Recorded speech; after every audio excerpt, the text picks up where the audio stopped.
sopstvenu granicu. Hvala vam lepo.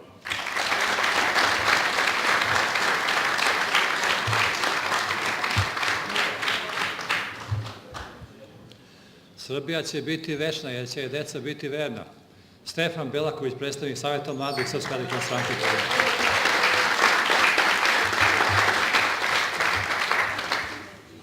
Ja bih najpre svima da se zahvalim u ime omladine Srpske radikalne stranke što ste u ovom broju došli na večerašnju tribinu. Na početku svog izlaganja napomenuo bih da Srpska radikalna stranka nije protiv evropskih vrednosti, ali jeste protiv Evropske unije. Današnja Evropska unija je ostvarenje Hitlerovog sna u državi koja se prostire od Baltika do Urala. Čist primjer za to je Ustav Evropske unije koji pokušavaju da nametnu, koji će, u takvom sistemu će Evropska unija imati svog predsjednika i sve institucije kao jedna država, kao i jedan jezik.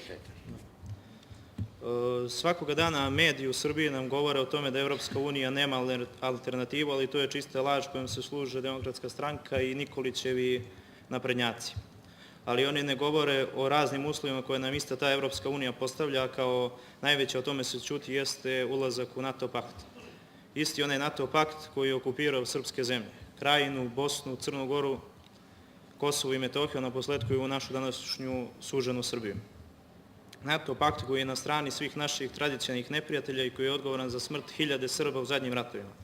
Zar nam to treba? Da padnemo na kolena na kojima smo već i sada. Mladima u Srbiji nije potrebna Evropska unija. Mladima je potrebna normalna, poštena, razumna i nacionalno opredeljena vlast od koje će moći da dobiju sve uslove za normalan život, školovanje i rad. A za to nije potrebna Evropska unija, već jako uređenje državnog sistema.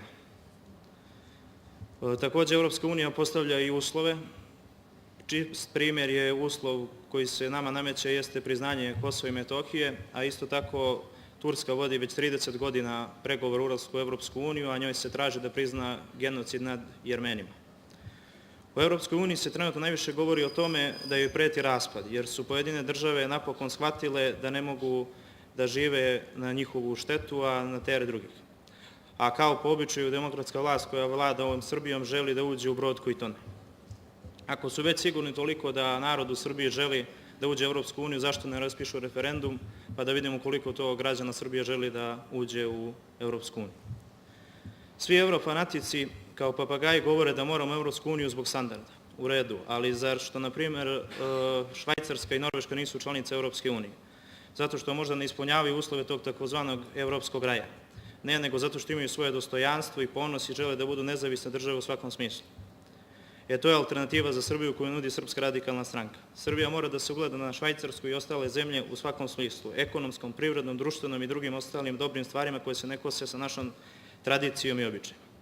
Samo ovako uspećemo da budemo poštovana zemlja i narod i sa tako uređenom državom u kojoj su zakon i ustav svetinja moći ćemo da ostvarimo naše nacionalne interese i ciljeva kao glavni ujedinjenje jedinstvo srpstva po pogledu stvaranja velike Srbije.